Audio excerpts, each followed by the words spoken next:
Cek cek. Tes.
Halo, cek dengan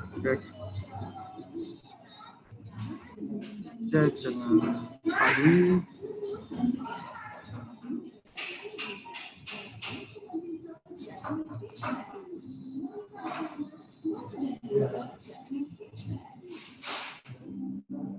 Halo.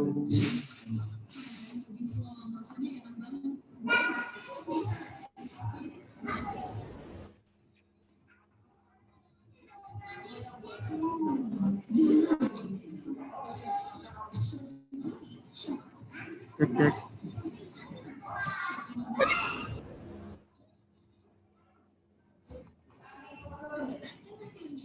Oke, cek halo. Halo Pak Dimas. Halo Pak Dwi. Selamat pagi, selamat siang Mas Dimas. Ya, Pak Dwi, saya penggantinya Pak Dimas dengan Pak Ela. Oh iya, Mbak Ela ya. Ya, ada apa Pak? Karena Pak Dimas ini sedang sakit. Nanti pada pukul 11 kita mulai Pak ya. Kita mulai sekarang? Ya, baik Mas. Oke. Kita mulai ya.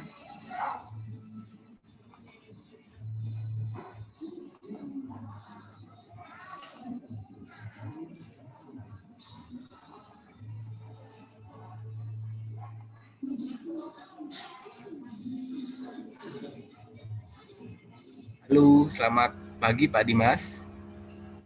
Halo ya.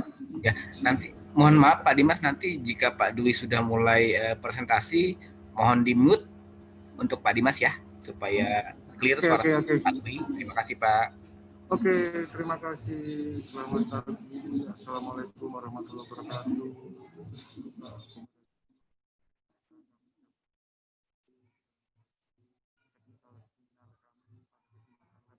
Pada tanggal 20 November kali ini kami dengan Bapak Dwi Yulianto akan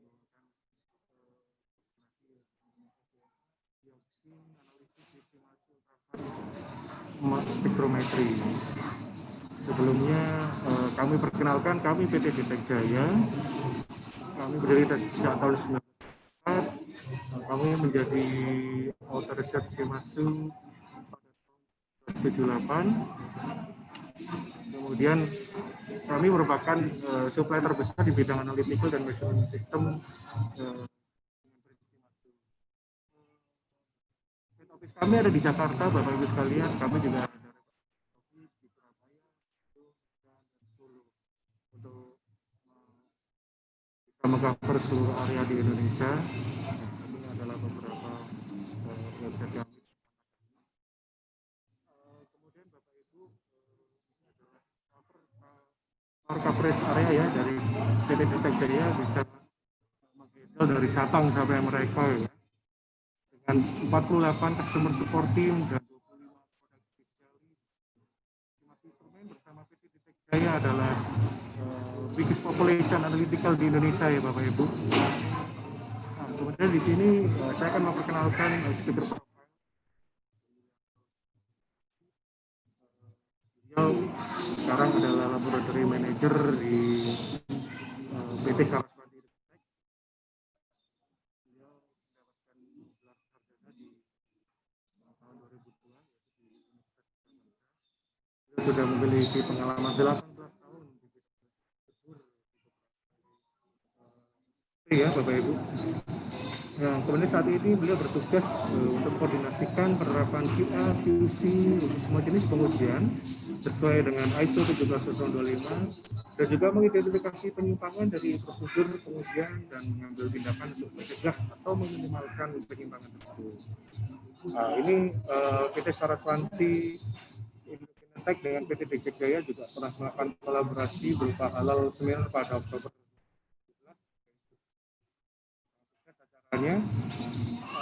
Kemudian acara kami dengan PT SIE bersama PT Detek Jaya dan Shimadzu ke depan yaitu ada dioksin dan furan di ambient ya. Jadi Jadi bisa kita lakukan ini.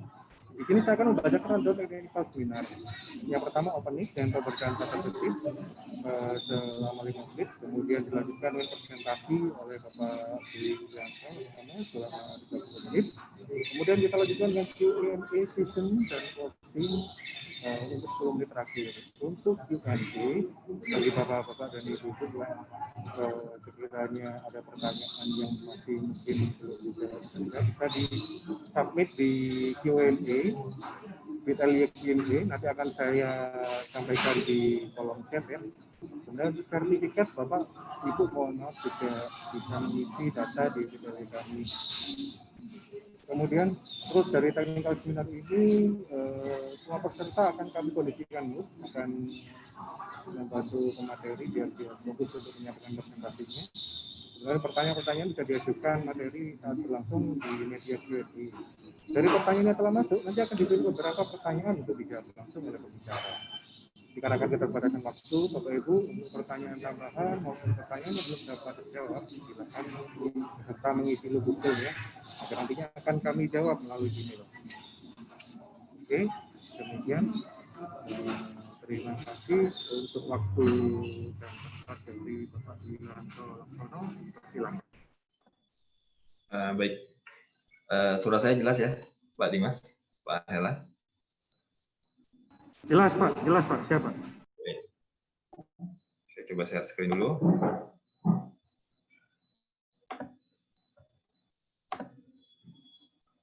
Apakah sudah terlihat? Iya Pak, terlihat jelas Pak. Silakan dilanjut Pak. Baik. Bismillahirrahmanirrahim. Assalamualaikum warahmatullahi wabarakatuh. Selamat siang Bapak Ibu semuanya. Terima kasih atas kesempatan yang telah diberikan. Pertama-tama saya ucapkan terima kasih kepada PT Ditek Jaya dan juga Lab Indonesia sebagai penyelenggara dan kesempatannya yang diberikan kepada PT Saraswati Indogenetek untuk sedikit sharing tentang analisa NDMA dan juga analisa dioksin yang telah kita lakukan di lab kita PT Saraswati Indogenetek, yang PT Saraswati Indogenetek merupakan salah satu lab independen atau lab pihak ketiga yang terletak di Bogor, yang dulunya kita fokus di makanan, tapi sekarang juga kita mulai merambah juga ke pengujian farmasi, kosmetik, K3L, toys, dan lain sebagainya. Baik, mudah-mudahan dan waktu yang singkat ini saya akan coba menjelaskan sedikit penjelasan tentang presentasi dan pengalaman kita tentang uji pertama, uji NDMA analisis menggunakan GC-MS TQ8050 dengan headspace, dengan aksesoris headspace, dan juga Shimadzu LC-MS 8060. Ya, mudah-mudahan penjelasan yang singkat ini dapat memberikan penjelasan yang cukup untuk Bapak Ibu semuanya. Pertama-tama untuk NDMA adalah salah satu zat atau senyawa organik yang merupakan dari golongan nitrosamin. Ya. Jadi NDMA ini terbentuk melalui reaksi nitrit dengan amina sekunder. Ya. Jadi mungkin di awal 2020 atau juga dari beberapa literatur yang kita dapatkan, terutama di sini NDMA merupakan salah satu senyawa yang diklasifikasikan sebagai senyawa yang menyebabkan kanker pada manusia. Di sini disebutkan di IARC 1987, International Agency for Research on Cancer. Dan regulasi yang saya kutip di sini ya dari Surat Edaran Badan POM nomor TPW 01.35.35.351.10.19.236 dan juga referensi dari US FDA tahun 2019 untuk pengujian NDMA untuk sebenarnya ada dua jenis, yaitu untuk senyawa sediaan ranitidin dan juga sediaan sartran dan golongannya. Di sini untuk golongan ranitidin disarankan dan beberapa referensi yang menyebutkan untuk menggunakan LC-MS untuk analisa NDMA di sediaan ranitidin. Ya, di sini Badan POM cukup menjelaskan yang begitu detail, cukup detail tentang metode deteksinya, terus kemudian dengan polarity positif, dan kita menggunakan ion source FPCI positif, dan LOD, dan juga LOK yang disyaratkan yaitu LOD-nya 10 ppb dan LOK-nya 20 ppb.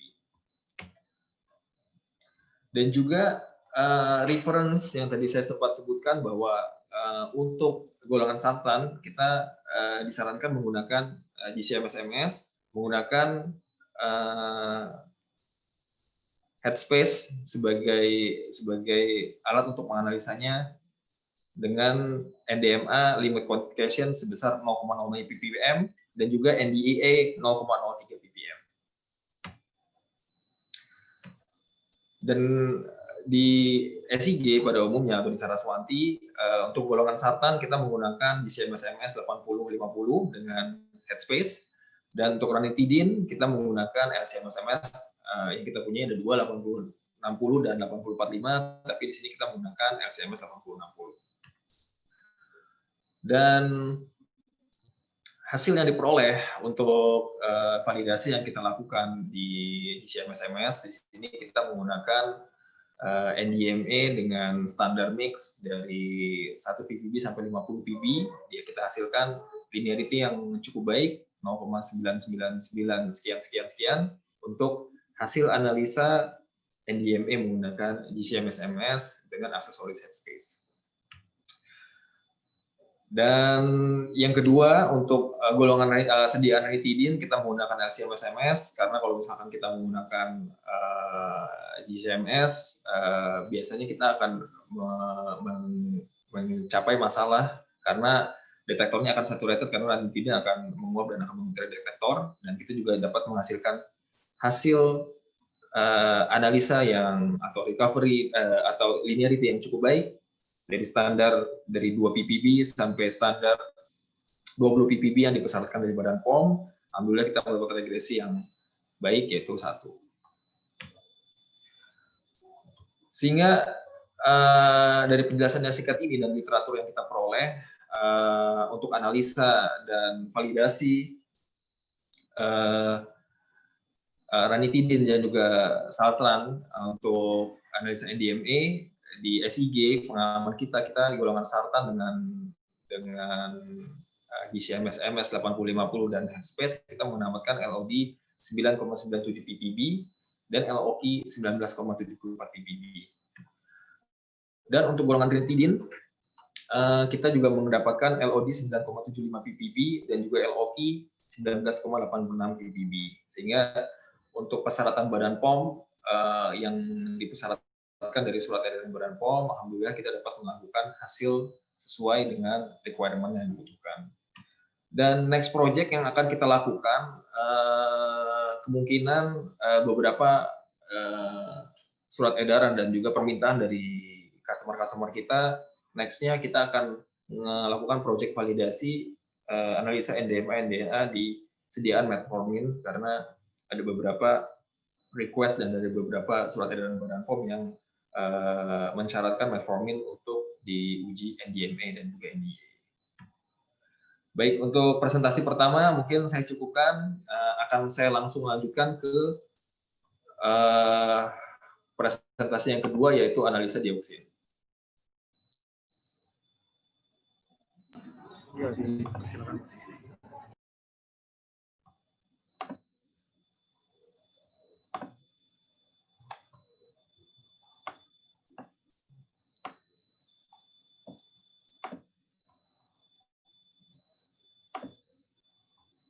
Sudah terlihat ya, Pak?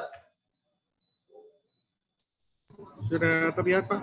Bagus, Pak. Sudah ya. Baik.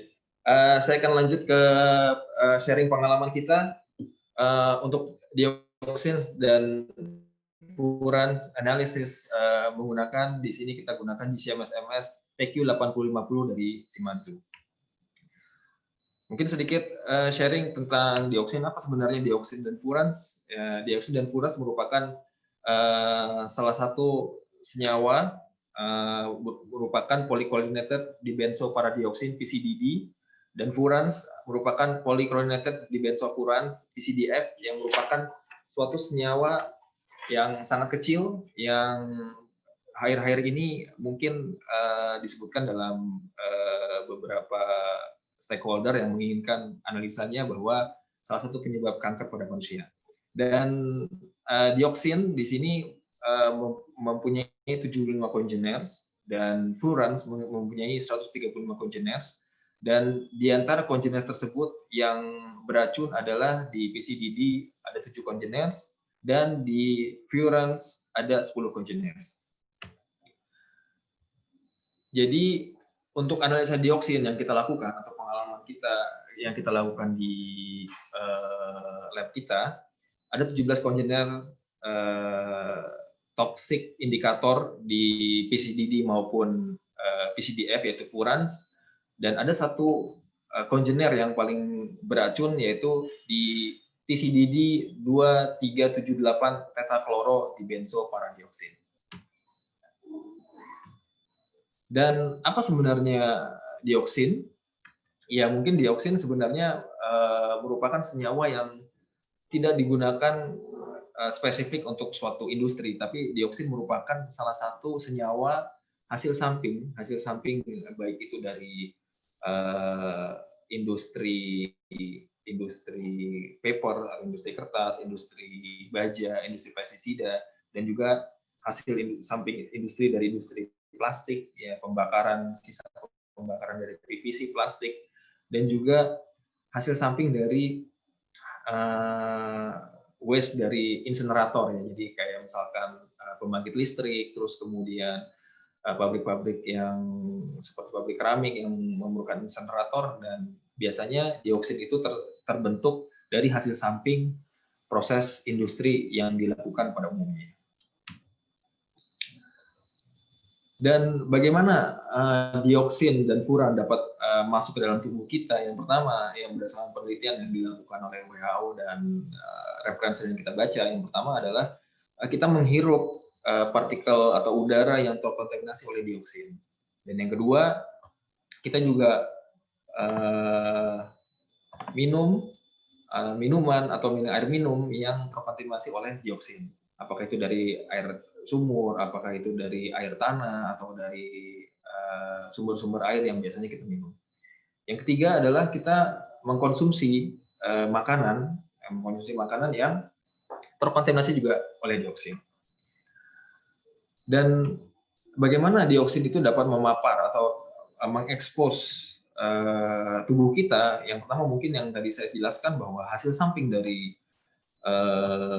industri, hasil samping dari pembakar atau insenerator tersebut, dia pasti akan terbang di udara, dan kemudian juga ada juga yang menyerap ke dalam tanah, menyerap ke dalam lumpur, dan ada juga menuju ke sungai, ke laut, dan sampai terdeposisi menuju ke tanaman, ya, menuju ke tanaman atau mungkin pohon, pepohonan, dan kemudian perkebunan tanah yang digunakan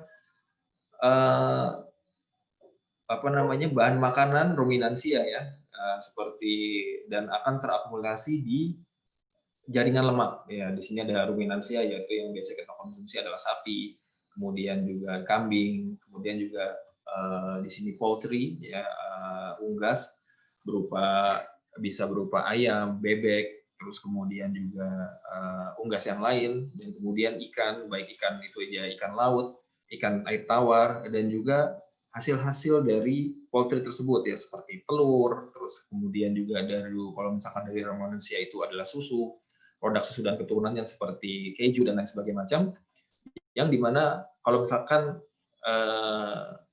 makhluk hidup tersebut atau ruminansia tersebut atau poultry tersebut memakan rumput atau misalkan air yang terkontaminasi dioksin, maka akan juga dapat terpapar ke dalam makanan yang kita makan apabila ruminansia tersebut memakan makanan yang terpapar oleh dioksin.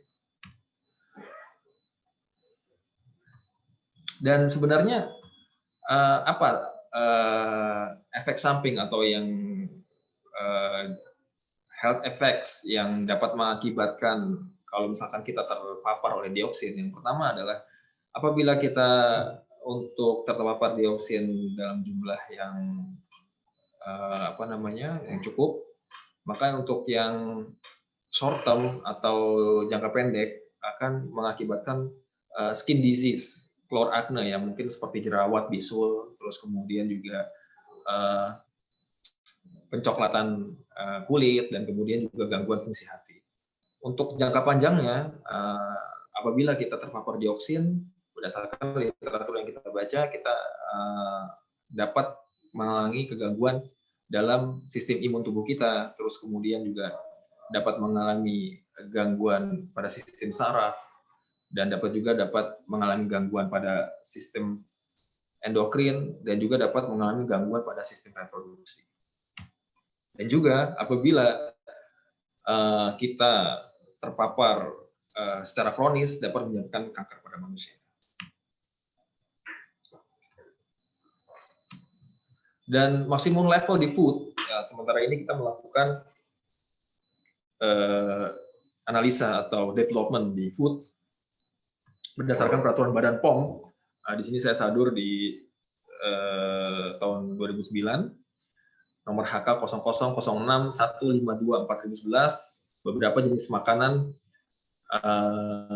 seperti daging, hati, ikan, susu, telur, minyak, dan serealia ada batas maksimumnya.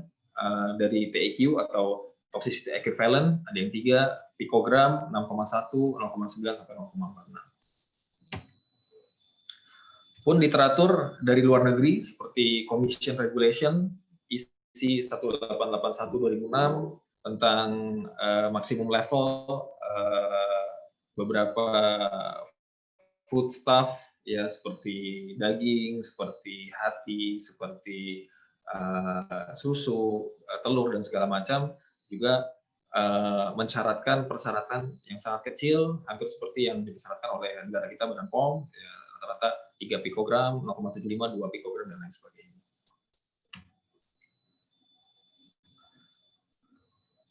Dan kemudian toxicity equivalence, ya, toxicity equivalence yang kita peroleh, ini kita dapatkan dari Commission Regulation nomor 589/2014. Di sini dari 17 kontainer tadi, 7 kontainer dari dioksin, 10 kontainer dari furans, didapatkan TF value dari WHO, kita dapat referensinya, sehingga kita bisa dapatkan TEQ atau toxicity equivalent yang dipersyaratkan merupakan TEF atau toxicity equivalent dikali konsentrasi yang kita dapatkan melalui hasil analisa di lab.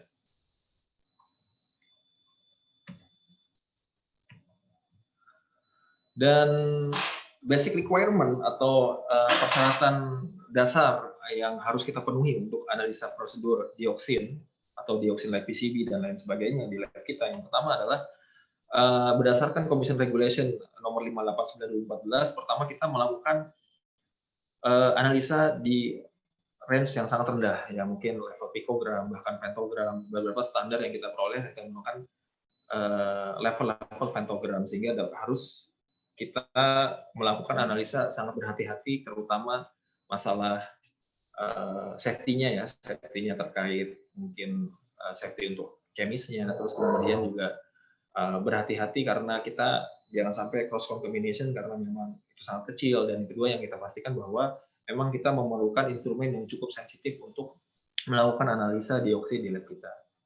Dan juga selectivity dan specificity di instrumen kita pun harus sangat baik, karena ada beberapa congeners yang merupakan isomer yang bobot molekulnya sama, cuman hanya cis transnya yang berbeda, sehingga harus basicnya MS ya, MS, sehingga kalau misalkan menggunakan instrumen yang tidak selektif, maka untuk analisa dioksin di lab kita akan sulit dilakukan. Yang ketiga juga high accuracy, tidak pasti ya, karena kita menggunakan limit detection yang kecil. Kemudian juga kita melakukan validation di maksimum level, ya kita validasi parameter validasi seperti presisi, akurasi, linearitas, terus kemudian robustness, LOD, LOQ, ketidakpastian dan lain sebagainya. Limit limit of quantification juga sangat penting karena memang target kita TIQ-nya sangat kecil. Mungkin tadi sudah saya jelaskan di slide sebelumnya. Memang level yang dipersyaratkan oleh WHO sangat kecil sekali. Dan juga analytical kriteria yang harus dipenuhi dan juga specific requirement untuk screening method. Dan memang ada beberapa screening sebelum yang kita lakukan di alat ini yang kita gunakan adalah GC-MS-MS. Kita juga harus melakukan ekstraksi lemak yang baik, clean up yang baik, dan lain sebagainya. Yang kedua, untuk spesifikasi khusus untuk GC-MS-MS-nya, ya sebenarnya di Commission Regulation ini dulunya analisa dioksin itu harus menggunakan HRMS, tapi dengan peraturan terbaru ini GC-MS-MS juga dapat dilakukan asalkan memenuhi beberapa syarat berikut. Ya, yang pertama adalah harus dapat memenuhi perbedaan difference dari upper bound dan lower bound dari TIQ levels. Ya, jadi toxicity equivalency yang sangat kecil tersebut, alat tersebut harus dapat melakukan perbedaan antara batas atas dan batas bawah. Yang kedua adalah alat tersebut harus memenuhi control recoveries. Ya, recoveries di sini kita menggunakan label standar, yaitu label isotop dari standar yang kita gunakan. Dipersyaratkan 60-120% untuk kontrol recovery-nya. Dan yang ketiga, di sini alat tersebut juga harus dapat meminimalisasi atau menghilangkan senyawa-senyawa yang akan mengganggu pada saat proses analisa. Ya, mungkin kalau kita biasa menggunakan analisa dengan XMS, ada istilahnya matrix effect, terus kemudian intracellular interference yang lain yang harus alat tersebut harus selektif untuk menghilangkan senyawa-senyawa yang akan mengganggu pada saat proses analisa. Dan yang keempat, calibration dengan standar curve, ya pasti calibration dengan standar untuk kuantifikasi, ya syaratnya 0,995, dan juga kriteria spesifik untuk confirmatory, ya jadi memang antara standar, terus kemudian antara spiking label, antara kuantifikasi, itu pun akan sangat dibutuhkan untuk analisa, dan instrumen yang diperlukan juga harus sangat robust untuk melakukan analisa ini. Dan di sini pun dijelaskan sangat detail ya kriteria-kriterianya di SANCO 11950 tentang detectable quantity, selectivity, MRM transition, terus kemudian blanco, akurasi, control recovery. Di sini persyaratan-persyaratan yang sangat ketat ya, sangat ketat ya. Walaupun sebenarnya kalau misalkan kita menggunakan HRMS untuk lab seperti kita mungkin agak sulit ya, karena yang pertama adalah harganya sangat mahal, dan yang kedua memang spesifik digunakan hanya analisa dioksin. Ya. Sedangkan kalau untuk GC-MS ini yang kita gunakan, kita bisa gunakan selain juga untuk uji dioksin, uji NDMA, uji fetalat, uji residu pestisida dan segala macam. Jadi kita bisa menggunakan alat ini selain dari pengujian dioksin pada umumnya.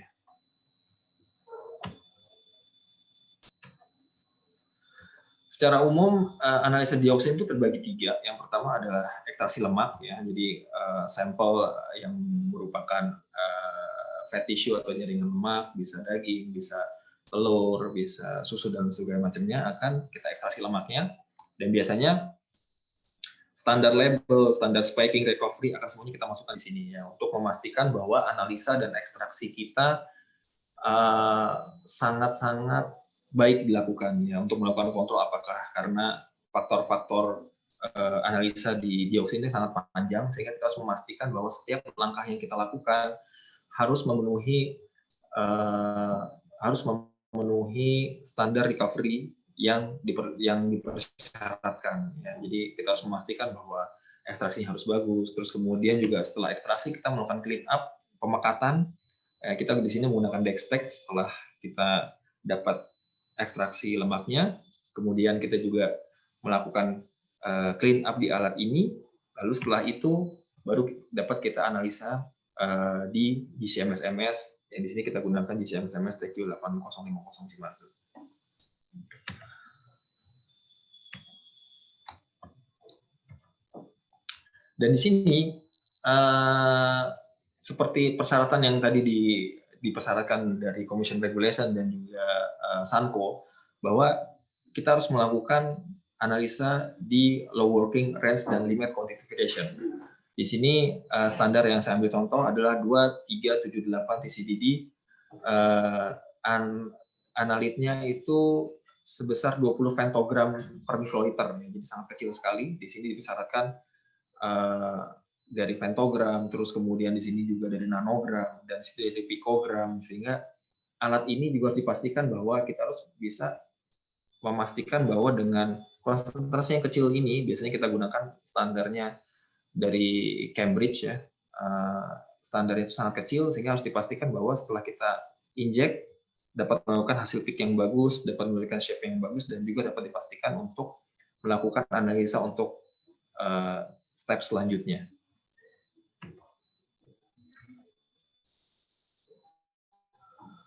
Dan juga di sini alat tersebut harus memiliki high selectivity ya, dan juga interfering substance yang harus kita hilangkan. Di sini kita ambil contoh salah satu isomer ya, 1,2,3,4,7,8-HX-CDF.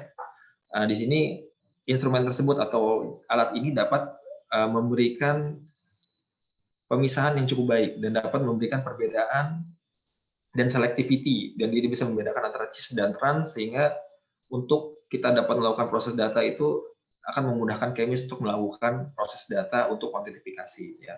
Jadi kita harus juga pastikan bahwa si alat tersebut juga dapat melakukan pemisahan dan selectivity yang sangat baik ya. Di sini alhamdulillah kita dapatkan hasil yang cukup baik untuk salah satu contoh isomer di dalam kontainer dioksida furan yang kita analisis. Dan juga di sini adalah control recovery ya. Control recovery yang tadi saya sebutkan di sini biasanya kalau recovery untuk analisa di level ppm dipersyaratkan 90 sampai 110 ya. Tapi di analisa yang levelnya very small amount ya, sangat kecil sekali, kriteria yang kita dapat di SANCO, di Commission Regulation itu dipersyaratkan 60 sampai 120%. Ya, di sini alhamdulillah dari 17 kontainer yang kita inject, yang kita analisa dari spiking sampel di tisu juga, di jaringan lemak juga, kita dapatkan recovery level yang cukup baik. Ya, yang paling kecil hanya 68,5%, yaitu di 1,2,3,6,7,8-HX-CDD, tapi masih memenuhi requirement, yaitu minimal 60%.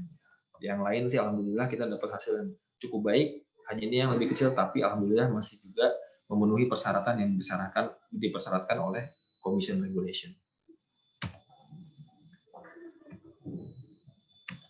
Dan juga calibration of standard curve yang pasti untuk kuantifikasi ya udah mafhum ya, udah awam bahwa kita juga harus melakukan calibration ya. Calibration di sini saya ambil contoh regresinya minimal 0,995, di sini kita dapatkan 0,9986 untuk analit 2378 TCDD dengan konsentrasi 10 sampai 200 pentogram per mikroliter. Jadi sangat kecil sekali, dan alhamdulillah kita juga dapat mendapatkan hasil yang cukup memuaskan. Sehingga 3 minute left. Oh, 3 minute, oke. Sehingga dapat kita simpulkan bahwa GCMS-MS TQ8050 Shimazu itu dapat melakukan analisa dioksin dan furan dengan 17 kontainer, dan kita juga selama ini yang kita lakukan development, kita lakukan 17 kontainer ini karena memang itu yang dipasarkan Badan POM ya. Kita juga memang masih menimbang-nimbang juga untuk development terkait dari peraturan pemerintah, terkait dari stakeholder, terkait juga dari permintaan dari customer, apakah kontainer lain atau misalkan beberapa persyaratan lain dipersyaratkan untuk analisa dioksin ini ya, karena kontainernya sangat banyak sekali, ada dioksin like PCB, ada PCB, dan PCB itu sangat banyak sekali kontainernya, dan karena keterbatasan waktu dan keterbatasan biaya juga ya, karena memang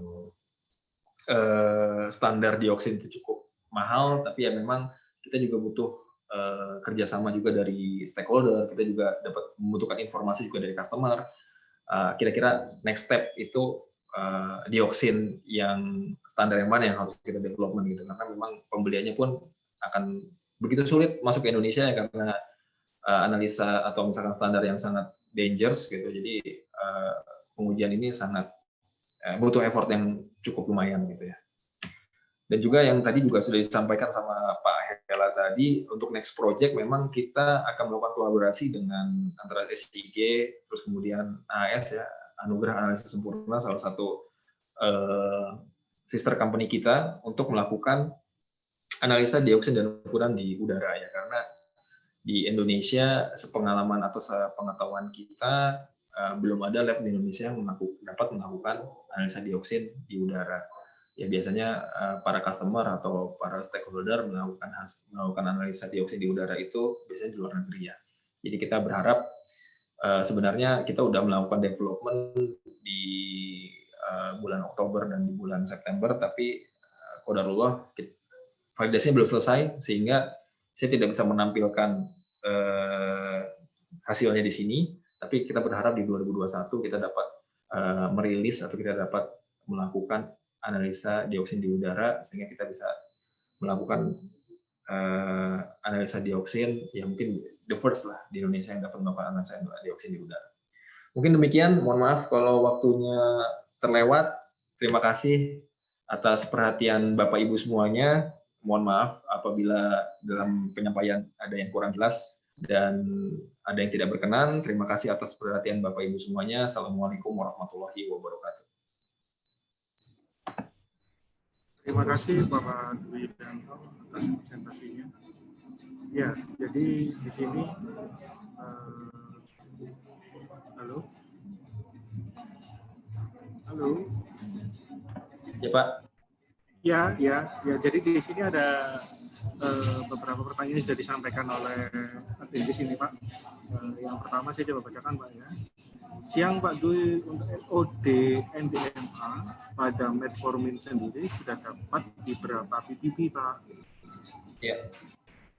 Ini langsung dijawab aja kali Pak ya. Iya Pak.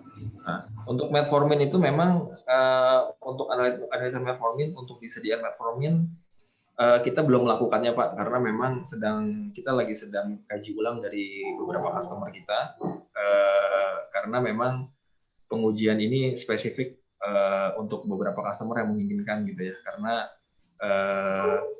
tapi kalau kita lihat dari progresnya sepertinya tidak akan berbeda jauh dengan sebelumnya. Tapi ya saya tidak bisa mention karena memang kita belum menyelesaikan validasinya Pak, gitu.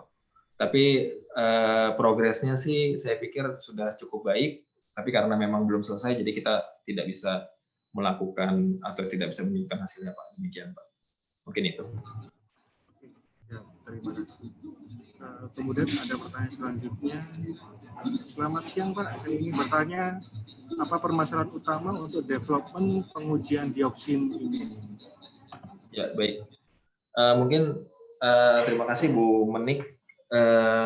Memang mungkin sudah saya jelaskan juga di presentasi saya sebelumnya ya, bahwa memang analisa dioksin itu yang pertama adalah masalah safety ya Pak. Pertama masalah safety, kita harus memastikan juga safety dari kemis kita ya, karena memang kita bermain dari standar yang dangerous ya. Kita juga harus pastikan APD-nya, alat pelindung diri, terus kemudian kita juga harus memastikan lab kita terpisah dengan lab yang lain. Apakah itu fume hood-nya, apakah itu ekstraksinya, apakah itu clean up-nya, dan juga karena memang small amount ya, karena memang sangat kecil sekali, jadinya ya kalau bisa no room for errors ya. Pertama karena standarnya mahal, yang kedua juga memang sulit didapat karena apalagi pas kemarin kita sempat pandemi atau lockdown itu sangat sulit mendapatkan standarnya gitu. Jadi memang permasalahan utama itu pertama kita juga sulit mendapat standarnya, mahal development-nya, safety-nya juga, dan juga memang kita bermain dengan small amount ya. Jadi memang kita harus pastikan alat kita juga memang in the best performance gitu ya, karena kalau misalkan kita udah panjang melakukan analisanya, terutama yang kita sedang development itu yaitu analisa dioksin di udara ini, kita benar-benar butuh effort yang besar ya, selain sampling yang susah, terus kemudian juga kita ekstraksinya juga nggak boleh gagal gitu. Jadi memang dari permasalahan utamanya ya pasti ketiga hal tersebut Bu. Jadi memang dari safety, dari mahalnya development dan juga memang tingkat kesulitan analisisnya. Mungkin itu Bu. Terima kasih atas pertanyaannya. Terima kasih Pak Dwi. Ini sebenarnya ada pertanyaan yang sangat common ya biasanya Pak ya, kalau mengenai di analisa di Saraswati ini. Kira-kira nih Pak, berapa sih harga uji dioksin di PT SIG ini berikut dengan lead time pengujiannya Pak? Oh baik. Biasanya kalau kita untuk analisa dioksin itu kita sekitar 6 juta rupiah Pak, 6 juta rupiah. Tapi kalau misalkan lead time pengujian itu karena memang prosesnya panjang. Kalau pengujian di SIG itu lead time-nya sebenarnya 8 hari Pak. Tapi untuk dioksin ini, khusus dioksin kita 15 hari kerja. Karena memang proses analisanya panjang, mungkin dari ekstraksi, dari clean up, terus kemudian juga dari proses datanya ya, dari 17 kontainer dengan TEQ penghitungan yang cukup jelimet gitu. Jadi kayaknya 8 hari kita belum bisa afford, tapi 15 hari insya Allah kita udah selesai. Jadi sekitar 6 juta dan lead time-nya sekitar 15 hari Pak. Mungkin itu. Oke, terima kasih sekali informasi. Memang lead time-nya sedikit lebih lama ya karena terkait dengan safety juga Pak ya. Kalau mengenai safety Pak, apakah lebih bisa dijelaskan Pak mengenai safety pengujian dioksin di lab Saraswati ini Pak? Ya, paling memang terkait APD-nya ya Pak ya, mungkin dari gloves, dari masker, terus kemudian dari fume hoods yang kita punya positive pressure yang sehingga kalau misalkan teman-teman sedang melakukan aliquot standar, terus kemudian melakukan control recovery gitu, yang paling krusial itu pada saat memang preparasi standarnya Pak gitu. Tapi kalau untuk analisanya memang paling kalau misalkan kita melakukan recovery dengan spiking label, nah itu titik kritisnya Pak. Jadi pada saat kita nuang standar, itu harus benar ekstra hati-hati dan juga kita juga memastikan sebelumnya dari APD kita sudah dipakai atau belum, ya dari masker, sarung tangan, gloves, jas lab dan juga instrumennya juga kita pastikan karena jangan sampai kita mendapatkan kecelakaan kerja pada saat analisa dioksin gitu Pak. Itu yang paling penting mungkin pada saat kita melakukan preparasi standar pada saat standar adisi itu sih Pak yang paling penting. Ya. Oke, sekali Pak atas pertanyaan-pertanyaan. Nanti mungkin ada beberapa pertanyaan yang dari atendis yang mungkin belum bisa tercover. Mungkin Bapak Ibu bisa melihat di pilihan chat ya, di situ ada untuk Q&A untuk lebih lanjutnya, kemudian juga untuk sertifikat ya Pak ya. Jadi Bapak Ibu bisa mengisi Q&A dari materi yang kita sampaikan hari ini. Kalau mungkin nanti kalau ada yang untuk menanyakan pengujian metformin bisa kontak kami dan mungkin marketing representatif yang mungkin berhubungan karena memang itu sedang banyak permintaan juga development juga terus berjalan ya mungkin itu juga bisa disampaikan nanti Pak. Terima kasih Pak. Terima kasih Pak. Mungkin ada dua patah kata untuk sebagai penutup seminar ini. Silakan Pak. Oke, terima kasih Pak. Pertama-tama saya mengucapkan terima kasih juga atas atensinya dari pengunjung yang mengikuti seminar ini dari Tech Jaya dan kemudian juga supportnya yang sedemikian besar dalam kerjasama untuk development khususnya dioksin ya karena memang effort yang dibutuhkan sangat besar dan sangat panjang dan alhamdulillah kita bisa menyelesaikan itu semua. Mungkin next project untuk yang di udara juga kita mohon dibantu Pak. Mudah-mudahan nanti kerjasama ini dan juga pada khususnya kita bisa memberikan pelayanan yang baik buat stakeholder kita, buat customer kita dan juga Indonesia pada umumnya bahwa dioksin pun lab Indonesia juga dapat melakukannya. Gitu ya. Jadi kita nggak usah perlu jauh-jauh ke luar negeri dan dari sisi biaya, dari sisi waktu, dari sisi kemudahan mendapatkan data pun SIG juga bisa provide. Mungkin itu Pak. Terima kasih. Ya, terima kasih sekali. Sekali lagi mau diizinkan kami untuk menyampaikan program selanjutnya yaitu pada besok tanggal 27 November materi transform your lab into smart lab with compliant dengan Miss Surajan Karimuzi dari Semaja Asia Pasifik. Mungkin Bapak Ibu yang hadir di sini bisa mengikuti webinar kami selanjutnya. Kemudian dari kami juga bisa mengucapkan banyak terima kasih kepada Pak Duyanto yang berkenan untuk mengisi dan bergabung bersama kami. Sama-sama. Terima kasih juga kepada seluruh panitia dan juga seluruh teknis yang menghadiri acara kami. Kami mohon maaf jika ada salah-salah kata atau salah-salah prosedur atau kekurangan teknis.